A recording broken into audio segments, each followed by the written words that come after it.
Η εταιρεία Αμυντική Γραμμή και το περιοδικό Ελληνική Άμυνα και Ασφάλεια δημιούργησαν το ντοκιμαντέρ αυτό με τη βοήθεια της ψηφιακής τεχνολογίας. Οι σκηνές που ακολουθούν παρουσιάζουν μερικές από τις επιχειρησιακές ικανότητες των νέων οπλικών συστημάτων της Ελλάδας και της Τουρκίας. Με τον τρόπο αυτό, ο αναγνώστης της ελληνικής αμυντικής ανασκόπησης μπορεί να σχηματίσει μια πιο ολοκληρωμένη άποψη για τις δυνατότητες αλλά και την αποτρεπτική ικανότητα των νέων όπλων.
Το Ισραηλινό Harpy είναι το φωνικό UAV, μη επανδρωμένο αεροσκάφος για την προσβολή πομπών ραντάρ χωρίς να διακινδυνεύσουν επανδρωμένα αεροσκάφη.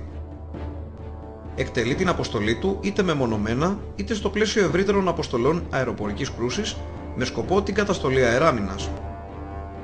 Το Harpy εκτοξεύεται από το έδαφος και διανύει 500 χιλιόμετρα με ταχύτητα 130 κόμβων και μπορεί να περιφέρεται σε ύψος 3.000 μέτρων επί 3 με 4 ώρες.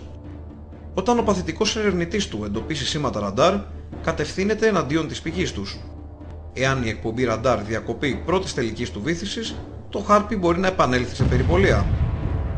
Η παρουσία του Harpy σε κάποια περιοχή μπορεί να εξαναγκάσει τους χειριστές ραντάρ να διακόψουν τις εκπομπές.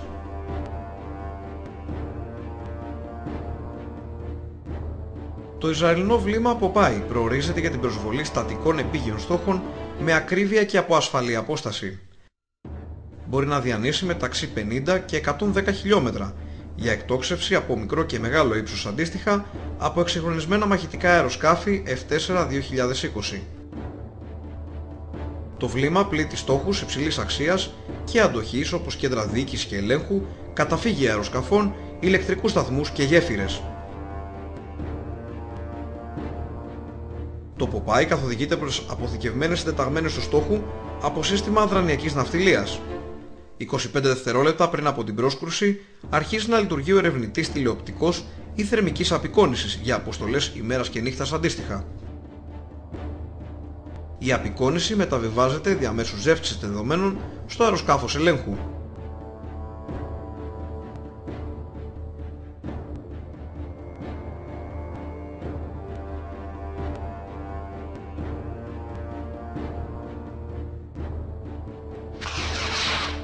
Ο χειριστής επιλέγει το σημείο πρόσκρουσης στο οποίο κατευθύνεται κατόπιν αυτόνομα το βλήμα επιτυγχάνοντας ακρίβεια 1 μέτρου.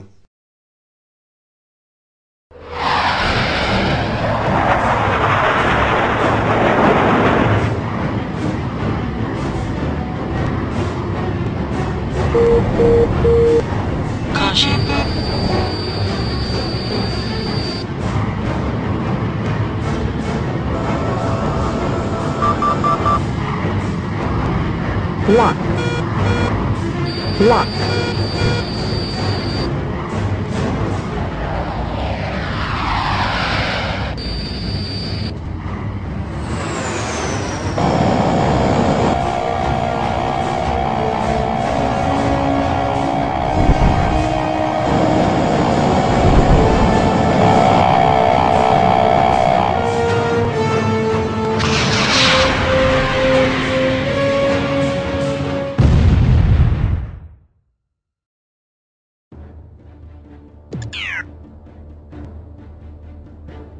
Στις αερομαχίες ισχύουν πλέον νέα δεδομένα με την είσοδο σε υπηρεσία μαχητικών F-16 Block 52+.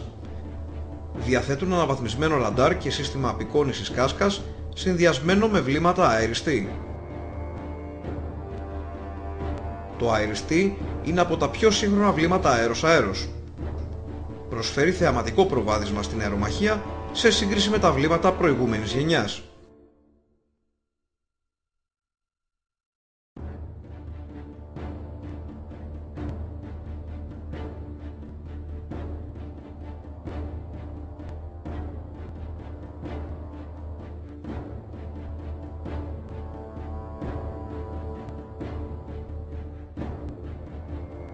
Ο έλεγχος διανύσματος όσης του πυραυλοκινητήρα παρέχει ανεπανάληπτη ικανότητα ελιγμών.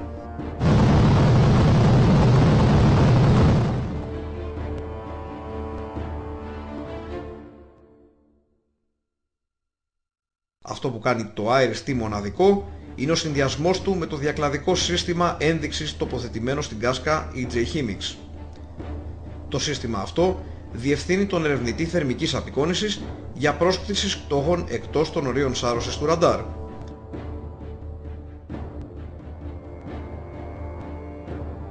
Συγκριτικά με τον προηγούμενο συνδυασμό αεροσκαφών και βλημάτων, ο ερευνητής εκτελεί πρόσκληση του στόχου οπουδήποτε στο πρόστιο ημισφαίριο.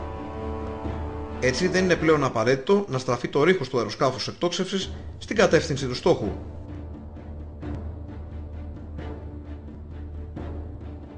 Ουσιαστικά, αν ο χειριστής του αεροσκάφους μπορεί να στρέψει το βλέμμα του σε κάποιον στόχο, το IRST μπορεί να τον εμπλέξει.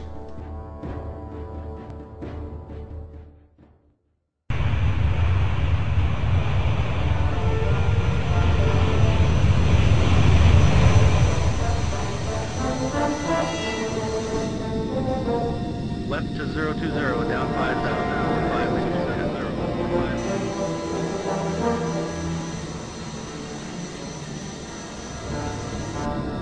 Grand Tour 215, Right 020 and maintain 4,000.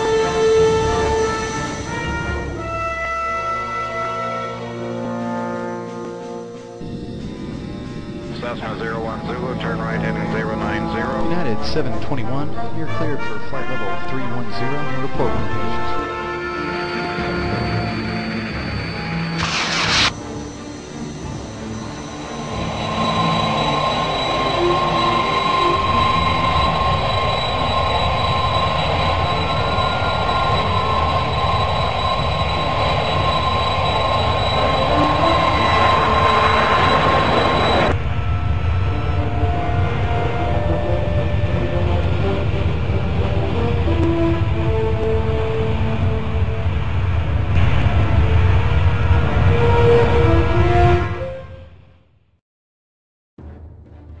Για την αποτελεσματική διεξαγωγή αεροπορικών επιχειρήσεων στο σύγχρονο περιβάλλον είναι αναγκαία τα υπτάμενα ραντάρ. Είναι αναντικατάστατα για την έγκαιρη προειδοποίηση και τον έλεγχο μαχητικών αεροσκαφών. Το REI θα τεθεί σε υπηρεσία στα τέλη του 2007. Τα 4 αεροσκάφη επιτρέπουν 24ωρη επιτήρηση του θεάτρου επιχειρήσεων. Το Boeing 737 εναέριας έγκαιρης προειδοποίησης και ελέγχου θα τεθεί σε υπηρεσία περί το 2010. Το αεροσκάφος θα μεταφέρει εξαμελές πλήρωμα αποστολής αντί του πενταμελούς στο REI.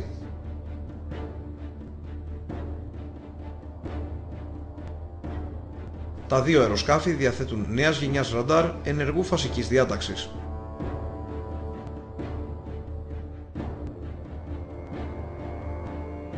Το REI καλύπτει τόξο σάρωσης 150 μοίρων δεξιά και αριστερά του αεροσκάφους EMB 145H. Επιτυγχάνει εμβέλεια 350 χιλιόμετρων για τον εντοπισμό μαχητικών αεροσκαφών. Το ραντάρ μέσα του Boeing 737 θα επιτυγχάνει μέγιστη εμβέλεια 370 χιλιόμετρων με τόξο 360 μοίρων. Η αποστολή απαιτεί πολλή ώρη παραμονή σε περιπολία. Το REI παραμένει σε περιπολία επί 5 ώρες σε απόσταση 150 μιλίων. Το Boeing 737 φτάνει τις 8 ώρες σε απόσταση 300 μιλίων. Επιπλέον, η διάρκεια περιπολίας του Boeing 737 μπορεί να επεκταθεί σημαντικά με ένα αέριο ανεφοδιασμό καυσίμου.